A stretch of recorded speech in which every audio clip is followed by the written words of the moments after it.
Hello everybody! Today I'm continuing my series on character development by covering another heavily requested topic. You guys want to know all about morally gray characters, so we're gonna talk about feet! I'm just kidding, we're talking about morally gray characters, calm down. Morally gray characters have become increasingly popular in fiction. People eat them up. Are they good? Are they bad? Who cares? We love them. The problem is there are different interpretations of what constitutes a morally gray character, which leaves a lot of writers confused. Thus, I'm going to try my best to demystify moral grayness so you can write yourself a bunch of shady ass characters. First things first, I want to give a shout out to Audible, who has generously sponsored today's video. You guys already know about Audible, I'm sure, but if you're not familiar, they feature an unmatched selection of audiobooks in a wide variety of genres like fantasy, sci-fi, romance, and a ton of other selections like news and comedy. On top of that, they have Audible Originals, which are exclusive audio titles created by celebrated storytellers in literature, theater, journalism, and so on. You can get the Audible app for free on your phone or your tablet. I personally like having it on my phone because then I can listen to audiobooks while I'm cooking or while I'm doing chores. They also have a bunch of membership perks like one free audiobook a month, exclusive sales, and 30% off all regularly priced audiobooks. If you're interested in checking out audiobooks featuring morally gray characters, might I suggest The Savior's Champion? It's a dark fantasy novel with a massive cast, most of whom are morally gray, so if you like violence and romance, give it a listen on Audible. I have it on good authority that it's the tits.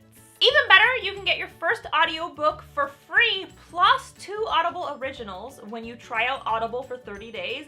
All you have to do is visit audible.com/Jenna Moreci or text Jenna Moreci to 500-500.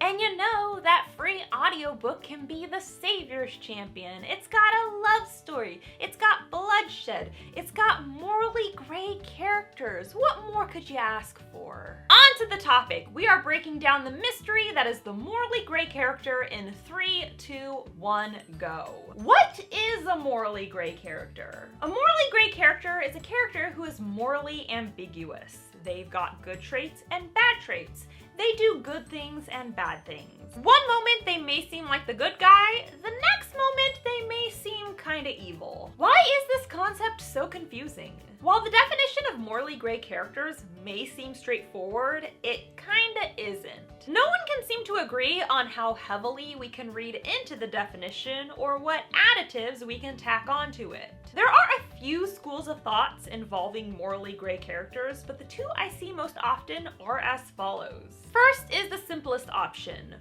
Morally gray characters do both good and bad things and have both good and bad motivations. Looking at this interpretation of moral grayness, a hefty chunk of characters fit under this label. Whether they lean more so toward being a good guy or a bad guy, a lot of characters do both good and bad things for a variety of impulses. For example, Robin Hood steals from the rich, which is bad, but he gives to the poor, which is good, so he would be considered morally gray. Diving in deeper, we can look at Tobias from The Savior's Champion. His primary motivations are helping his family and protecting his girlfriend, which are good motivations. However, he also murders and assists in the murder of several people, and while some of those situations are self-defense, most are revenge-fueled, which is a bad motivation.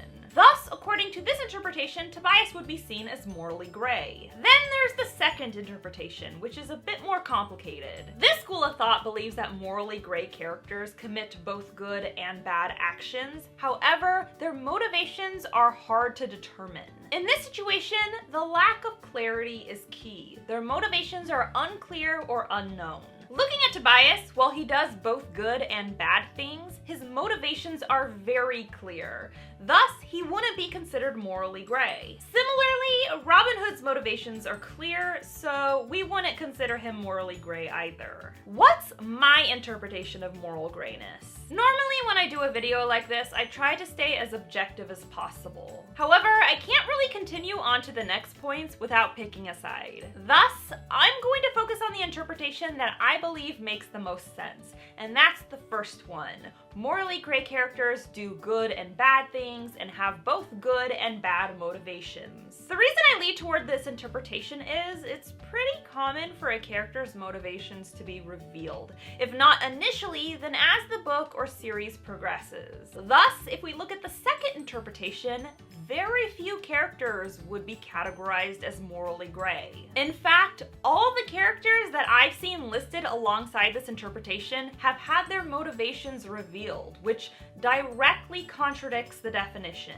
Even if a motivation isn't explicitly stated, it's often showcased through action, emotion, or dialogue, so it's kind of hard to keep the reader in the dark forever. If a character has both good and bad motivations, I personally believe they're morally gray. What are the benefits of writing morally gray characters? The biggest benefit is that they're realistic. Most people, even if they're good or bad people, are not 100% pure or 100% evil. I consider myself a good person who is motivated by good, but I've fucked up before, and I've made decisions that had some less than pure motivations. Readers tend to find morally gray characters believable because they're an accurate and often relatable look into the human experience. The next benefit of morally gray characters is that they are multi-dimensional, which makes them engaging to read. Sometimes characters who are just good or just bad can come off as flat because it feels like that's all there is to them. They're just a hero, they're just evil. Morally gray characters tend to come off a lot more layered because both their assets and flaws are on full display. What are the pitfalls to writing morally gray characters? The first pitfall is also realism.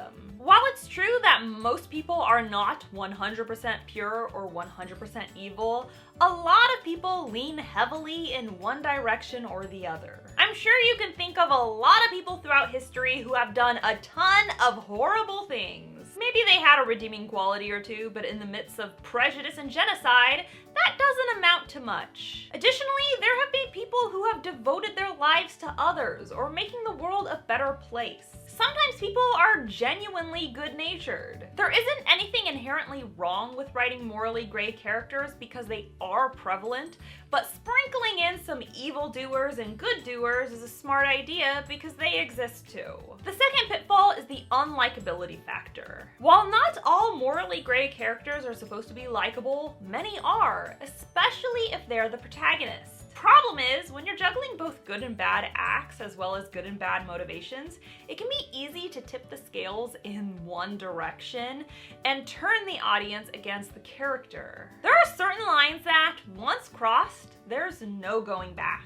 The character is now dirt. You have to heavily weigh the justifications of their actions and make sure the audience is on board. How do I write a sympathetic, morally gray character? A sympathetic, morally gray character is basically a morally gray character that readers root for, and there are two components to nailing this. First, your character needs to wrestle with important decisions that could potentially be really bad. If they're perfectly fine with doing something evil, then they're gonna be seen as evil.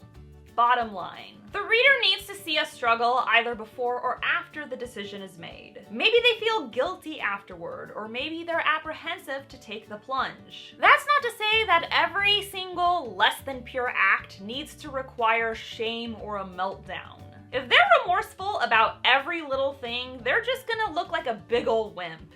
And that's embarrassing. But they should give a shit about the big things, and their actions should have consequences when relevant. The second point is that certain lines cannot be crossed, because once you do so, you're gonna lose a big chunk of your audience. The lines in question are subjective, so my advice would be to take a look at your own personal lines.